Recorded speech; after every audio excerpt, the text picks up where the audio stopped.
हा आता आपण 10.2 है ना नवोदयच्या सरावामध्ये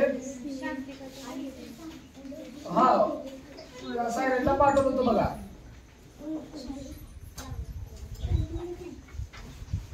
नवोदय सराव 10.2 चालू आहे आता आपला. नवोदय सराव 10.2 बघा. प्रश्न पहिला 64 मीटर आणि 36 मीटर मापाच्या आयताकृती शेताचं क्षेत्रफळ जर एका चौरसाकृती शेता इतका असेल तर त्या चौरसाकृती शेतीची बाजू मीटर मध्ये सांगायची आहे. काय प्रश्न सोपा आहे. फक्त असे जे प्रश्न आहेत ते डबल वाचायचं दोनदा. 64 गुणिले 36 म्हणजे काय. हा आयताकृती आहे, हा 64 आहे आणि हा 36 आहे. आयताच्या समोरासमोरच्या बाजू सारख्या असतात. आयताकृती शेताचं क्षेत्रफळ जर एका चौरसाकृती शेता इतका असेल. बघा म्हणजे काय इतकं म्हणलं तर काय येणार हो समान. आयताकृती शेताचं क्षेत्रफळ ते चौरसाकृती शेताचं क्षेत्रफळ सारखं आहे असं म्हणताय. मग आयताकृती क्षेत्रफळ काय सांगतं. लांबी गुणिले रुंदी. लांबी किती आहे 64, रुंदी 36. हे चौरसाचं क्षेत्रफळ येत आहे असं त्याचा अर्थ आहे. आता त्या दोघांचा गुणाकार करा.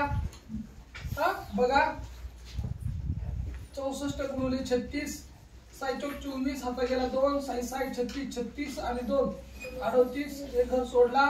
साई 2 12 हातचा गेला 1 साई 3 18 18 आणि 1 19 4 10 13 23 बरोबर आहे का. 2304 हे आलं काय चौरसाचं क्षेत्रफळ. आता मला सांगा चौरसाचं क्षेत्रफळ काय सांगताय. बाजू गुणिले बाजू सांगताय ना. चौरसाचं क्षेत्रफळ काय काय सांगतंय. बाजू गुणिले बाजू. आता लक्षात घ्या मी हा जाणून बुजून गुणाकार करून दाखवला पण हा गुणाकार करायची काहीच गरज नव्हती. हे तुम्हाला सांगतो.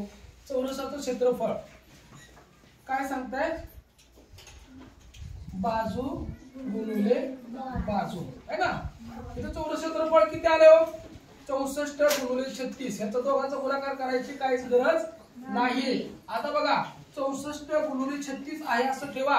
तुम्हाला हे कुणाचं वर्गमूळ घेता येणार नाही. बाजू गुणिले बाजू म्हणजे काय बाजूचा वर्ग. बाजू गुणिले बाजू बाजूचा वर्ग. आता काय करा 64 गुणिले 36 त्या बाजूचा वर्ग काढून टाका. हे 64 गुणिले 36 काय घ्या वर्गमुळात घ्या. म्हणजे काय 64 चं वर्गमूळ किती 8. 36 चं वर्गमूळ 6 बरोबर राहील. बाजू त्यांचा गुणाकार 8 8 48 बरोबर आली बाजू. पण ह्याचा दोघांचा गुणाकार केला हे क्षेत्रफळ आलं 2304. ते 2304 कुणाचं वर्ग आहे वर्गमूळ आहे हे आपल्या लवकर डोक्यात येणार नाही. त्यामुळं तसं करत बसू नका. प्रश्न दुसरा 10 मीटर आणि 12 मीटर आणि 10 मीटर सभागृहाला मडवण्यासाठी 10 सेमी आणि 8 सेमीच्या किती आकाराच्या किती आयता आकार फरशा लागतील. बघा त्यांनी काय म्हणाले माहितीये का.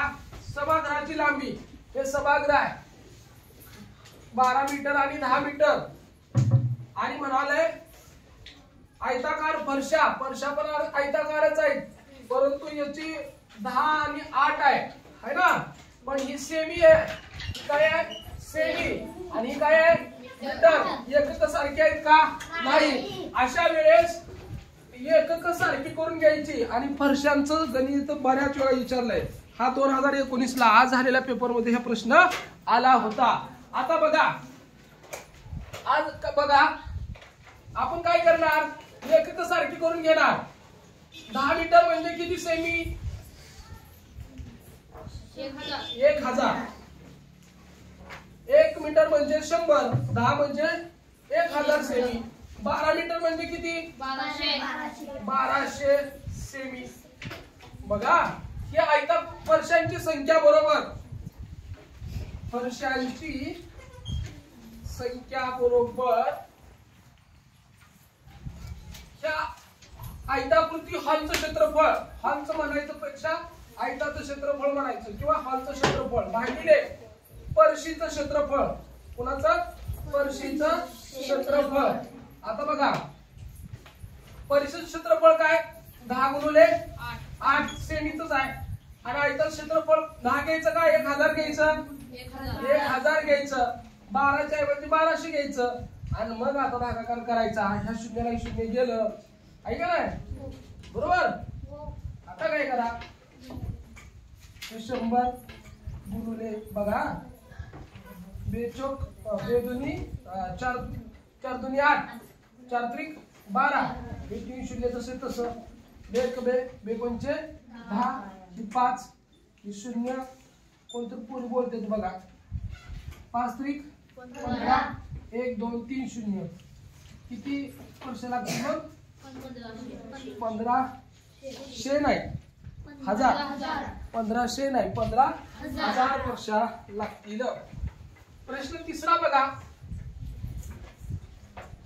अलीनं 100 सेमी लांबीच्या तारेचा एक काटकोन चौकोन बनवला.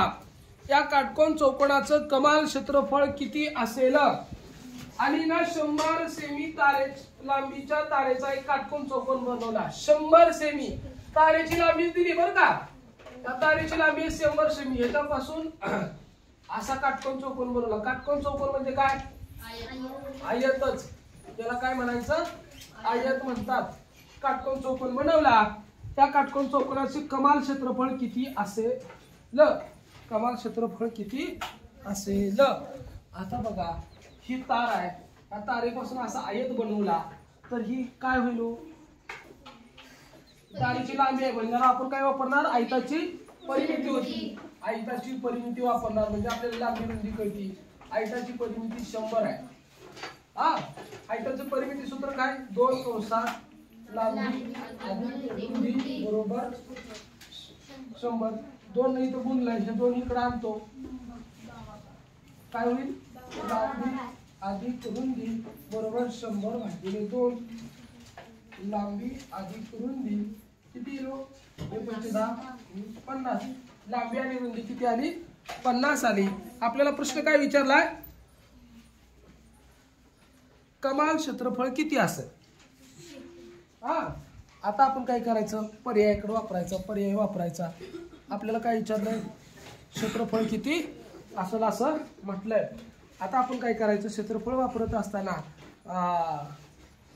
दोघांची बेरीज 50 आली आहे. हा या दोघांची बेरीज 50 आहे म्हणजे आपण असं म्हणायचं समजा लांबी 25 असेल रुंदी पण 25च असेल म्हणून 50 आली ना. आणि मग क्षेत्रफळ काय सांगतात? आयताचं क्षेत्रफळ लांबी गुणिले रुंदी 25 गुणिले 25 आहे का नाही? 25 गुणिले 25 किती येतं? 625 चौरस सेमी. हे त्याचं उत्तर झालं. कळतंय का? आलं का ध्यानात?